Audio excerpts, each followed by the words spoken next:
53 years ago today, Apollo 13 astronauts were headed to the moon.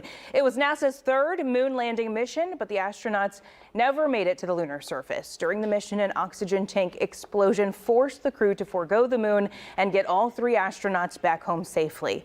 This morning, I'm joined by Jack Knight, a former flight controller for Apollo missions, to talk about the historic Apollo 13 launch and how all three astronauts successfully returned to Earth. Mr. Knight, it's a privilege to talk to you this morning. It was a historical event that was good enough for a Hollywood movie. Can you tell me about what it was like to work on that mission?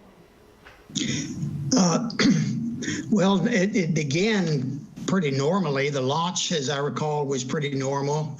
Went into Earth orbit, did a couple of revs, and gave a go-ahead to start the S-4B and burn into translunar injection. And that went reasonably well, and they turned around and got the lunar module out of the Saturn, disconnected, and went on coast. And a little bit that takes quite a number of hours. And during that time, at some point in there, 40 or 50 hours, we had a planned entry into the lunar module where the commander and the pilot would go in and arrange some things and just do a quick checkout, and we'd get to see some telemetry. I was in on console for that because that's the first time we saw the lunar module after launch. And that went well, after which I went off shift, and personally I went downtown to play a softball game. So when the event happened, which was shortly after I left, 50 some hours into it, I was not there, not aware of it. And on the way back, driving back, I heard it on the radio. And since I lived right across the street from the center at the time, and then I called in and said, "Is this serious, or is this just kind of hyped?" And they said it's pretty serious. So like a lot of other people got dressed and came in to try to assess what I thought about the situation, and did my personal assessment. But by that time, teams had been set up to go work the different problems, and they had established a shift schedule. And so it turned out I needed to be back on shift in a few hours. So I went back to my apartment, got 3 or 4 hours of sleep, and came back in to do my shift. And by that time, the crew had already gone into the lunar module. It had been powered up, and they maintained power up higher than we could afford if we were going to make it all the way back. And of course, by that time, they had made an assessment of about how long it would take to get back. In my perspective, when I first got there, I said, there's just not enough of lithium hydroxide, which is the way you get rid of carbon dioxide, in the lunar module, which was the only thing that was working to support all three crewmen for the whole way back. We did not have a solution to that at that time. That got worked on, and eventually they came up with one, and that was implemented by the crew, and people have seen pictures of that, I guess. If I'm talking too much, you can stop me and ask questions. This is actually really fascinating. I was wondering, in a time before cell phones, how you even knew what had happened if you had left your shift. But fascinating that you heard about it on the radio, turn back a few hours later and go back on your shift.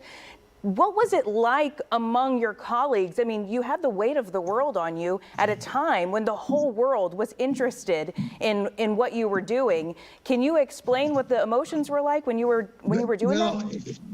Sure. The people, the console operators, the flight controllers, we do simulations all the time. And once you get focused on a problem, that's all you focus on.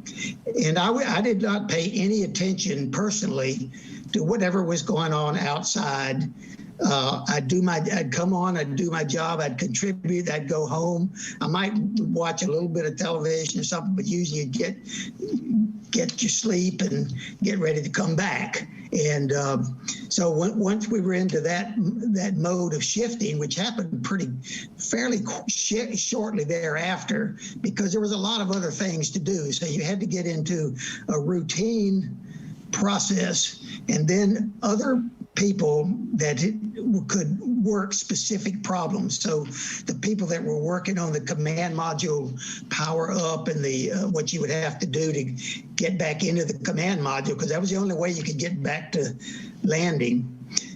They worked offline in the simulators while the rest of us were on console monitoring the lunar module mostly, but also their tracking.